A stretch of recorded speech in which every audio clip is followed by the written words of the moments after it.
All right, it is time to learn about some must-see places to visit here in the Holy Land that even some Israelis don't know about. They're brought to you by Visit2Israel, one of the world's leading Instagram pages about how to travel in Israel. So without any further ado, here's Uri Mor, the owner and tour guide with the Let's Tour Israel travel agency. So, Hello. Uri, what is up first? I'm excited. Well, we're going to drive down to the desert, towards the Dead Sea. But Okay. before we get to the Dead Sea, you take a right and you just drive into the desert. Nothing, desert.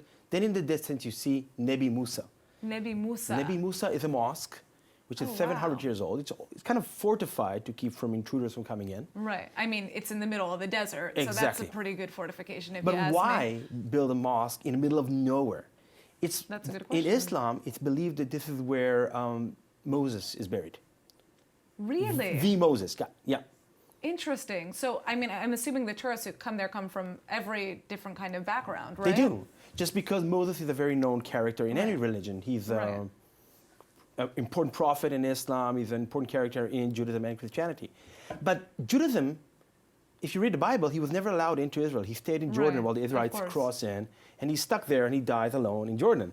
Islam is more forgiving, and in the Islamic version, he's allowed in at the end of these days to come into Israel. God forgives him. He comes in and he's buried in the desert of the land he spent most of his life bringing the Israelites to. Wow. Okay. Very interesting. All right. So, what is up next? Because we're running Up low on next time. is Tel Megiddo, also known as Armageddon, where the end of the world should take place. But it's an actual spot. It's a hill overlooking the Israel Valley with a good vantage point, which means it's been conquered and occupied by many different cultures. And if you go there, you can see 20 different cultures who lived in the same spot, also a beautiful viewpoint of the valley.